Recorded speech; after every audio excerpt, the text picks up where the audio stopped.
Family dinners always made me uneasy, but that night, the air felt especially thick-like. Everyone was waiting for something to happen. I sat at the head of the table, my hands wrapped tightly around my water glass, watching my sister, Emily, laugh a little too loudly at one of Dad's old jokes. The house, my house, or so everyone thought, seemed to echo with memories and secrets, each one pressing in on me as the meal dragged on. I tried to focus on the clatter of silverware and the smell of Mom's roast chicken, but my mind kept drifting to the envelope tucked away in my bedroom drawer. It's the one that held the truth about the house, a truth I hadn't found the courage to share. I glanced at Emily, her eyes bright and expectant, and wondered if she sensed that something was off. She'd always been the golden child, the one who could charm her way out of anything, while I was the one who kept the peace, even when it cost me. Just as I was about to excuse myself, Emily cleared her throat and set her fork down with a little flourish. "I have an announcement," she said, her voice ringing out over the table. Everyone turned to her, and I felt my stomach drop. "I've decided I'm moving in here next month. I need a fresh start, and this house is perfect for me." The room went silent. I felt every pair of eyes shift to me, waiting for my reaction. My heart pounded as I forced a smile, but inside panic and dread twisted together. If only Emily knew the truth that the house wasn't mine anymore. And what happened next would change everything. Growing up, Emily and I were as different as sisters could be. She was the sun-warm, dazzling, impossible to ignore. I was the quiet one, the shadow in her orbit, always careful not to draw too much attention. Our parents adored us both, but it was clear early on that Emily had a way of making people fall in love with her. She was the one who won spelling bees, starred in school plays, and brought home friends who became instant family. I was the one who listened, who helped Mom in the kitchen, who made sure everyone else was happy, even if it meant swallowing my own needs. Our family wasn't perfect, but we were close. Sunday dinners, birthday parties, and holiday traditions filled our home with laughter and noise. Still beneath the surface, there was always a current of competition, subtle but ever-present. Emily thrived on it, turning every little thing into a game she could win.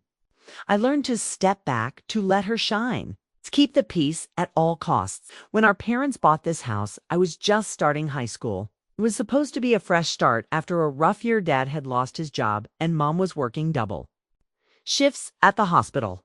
The house was old but full of promise, with creaky floors and a backyard big enough for summer barbecues. Emily claimed the biggest bedroom without asking, and I didn't protest. That was our dynamic. She took, I adapted. As we grew older, our paths diverged even more.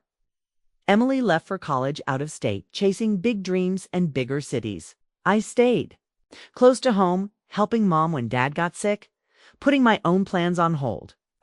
I watched as Emily's life unfolded on social media, glamorous jobs, whirlwind romances, vacations, and places I'd only seen in magazines. Meanwhile, I was the one who drove Dad to his appointments, who learned to cook his favorite meals when Mom was too tired, sat with him through the long, quiet nights. When Dad passed away, everything changed. Mom was lost in her grief, and Emily was too busy to come home for the funeral. I handled the arrangements, sorted through Dad's things, and tried to hold the family together. It was during that time that Mom quietly signed the house over to me. She said it was a thank you for everything I'd done, a way to make sure I'd always have a place to call home. I didn't tell Emily. I told myself it was because she wouldn't care. But the truth was, I was afraid of how she'd react. For a while, the house felt like a sanctuary, a place where I could finally breathe, where I could start to imagine a life that was mine. But even then, Emily's shadow lingered. She'd call when she needed something, show up unannounced with stories of her latest adventures, and I'd fall back into my old role, making space for her, letting her take up all the air in the room. Now, sitting at the dinner table, I realized how much had changed and how much hadn't. Emily was still the center of attention, still making decisions as if the world would rearrange itself to suit her. And I was still the one holding on to secrets, afraid of what would happen if I finally spoke up. But this time, the stakes were higher. This time, the truth about the house could shatter everything we'd built, or finally set me free. The days after Emily's announcement felt like living in a pressure cooker. She started texting me daily, sending Pinterest boards of how she'd redecorate our living room, asking if I'd mind if she painted her new bedroom a deep teal. She even called Mom to ask if she could bring over some of her old furniture from storage. Each message was a reminder that in her mind, this house was already hers to claim. I tried to answer with polite, non-committal replies, but my anxiety grew with every new suggestion. It wasn't just the text. Emily began dropping by unannounced, breezing through the front door with a spare key she'd never returned. She'd wander from room to room, making little comments. "Oh, I'll finally have space for my yoga mat here," or "This kitchen is just begging for a coffee bar, don't you think?" She never asked if I was okay with her plans. She just assumed I'd go along, the way I always had. One afternoon, I found her in the backyard, measuring the patio with a tape measure.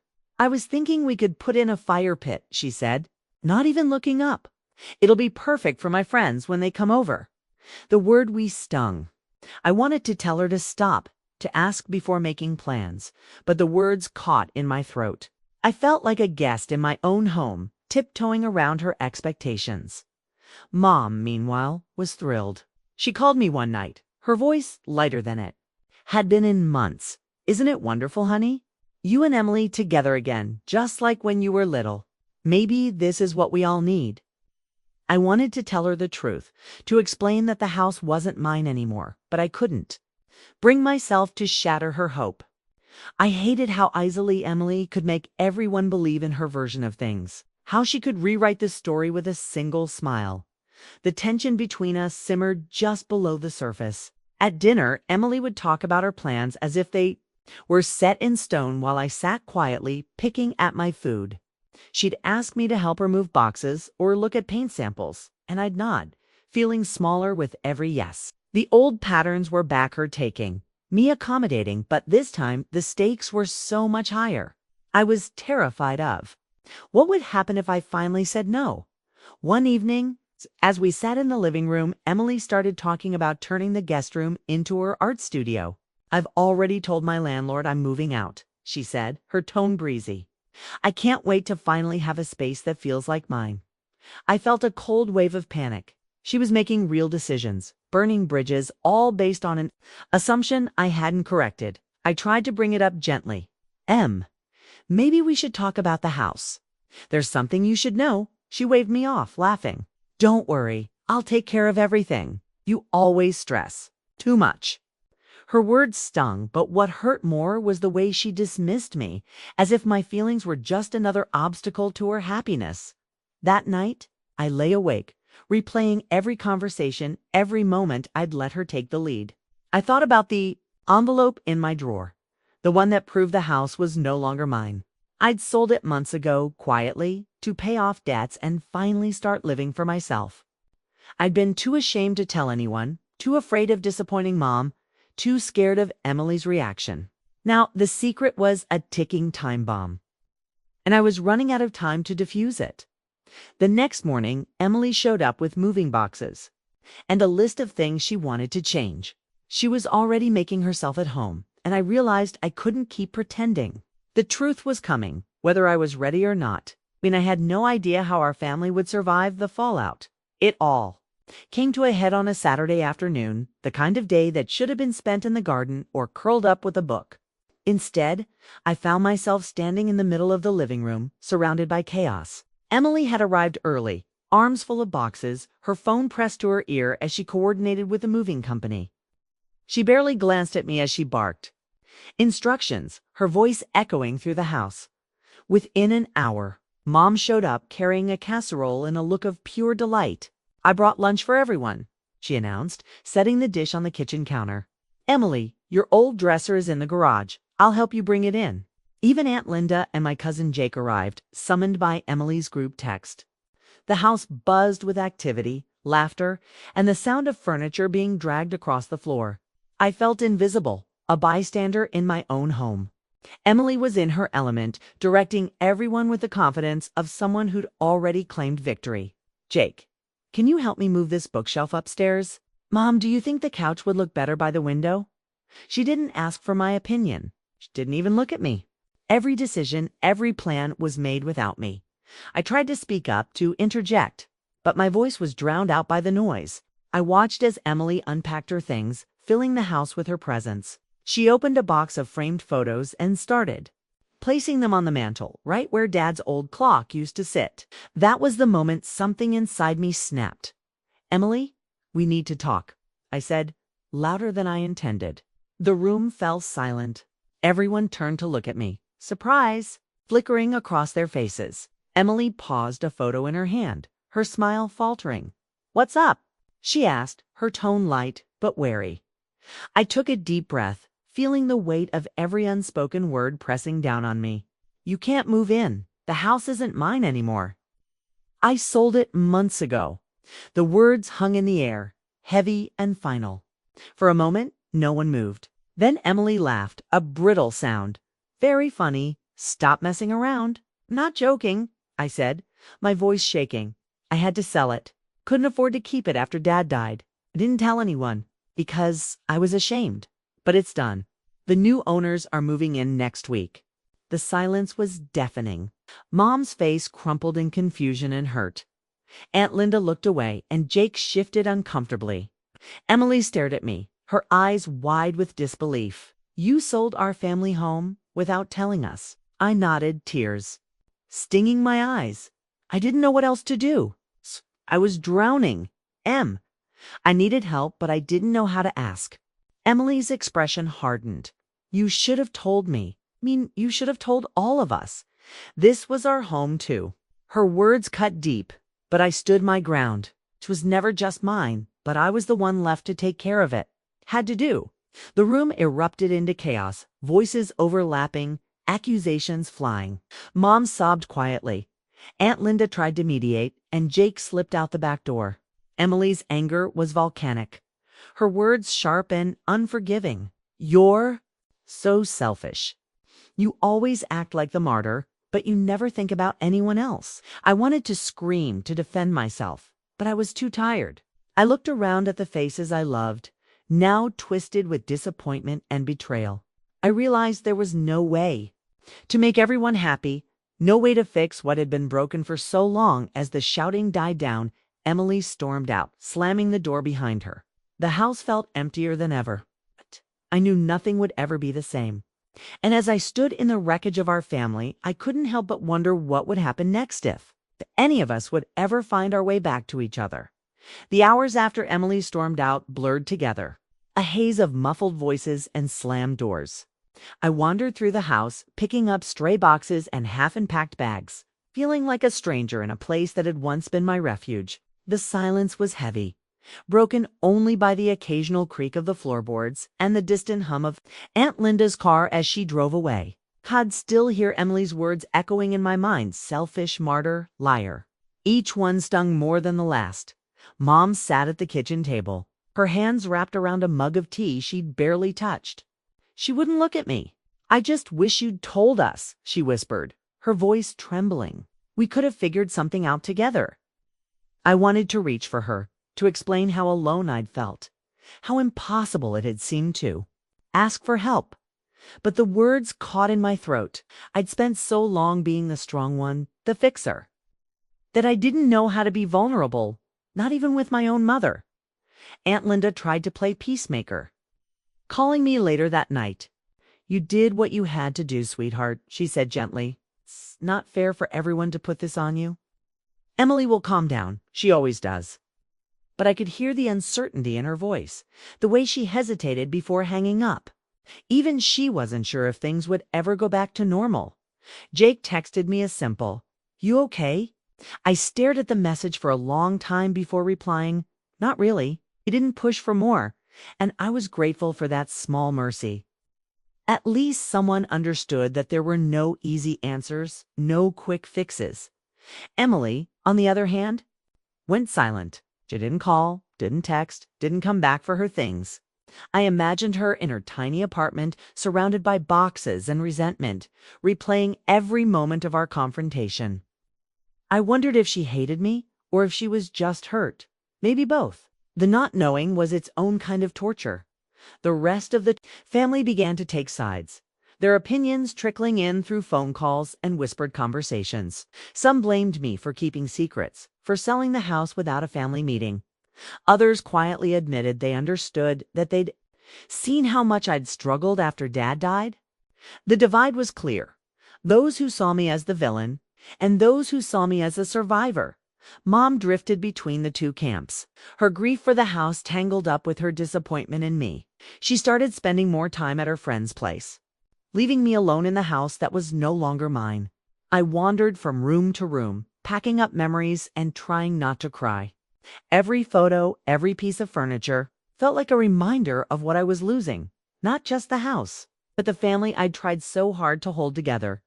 Old wounds reopened in the wake of the truth. Emily's anger dredged up years of unspoken resentment, how she'd always felt left out, how she thought I'd been Mom and Dad's favorite, how she believed I'd taken more than my share. I wanted to argue, to remind her of all the times I'd put her first, but I knew it wouldn't matter. We were both carrying scars the other couldn't see.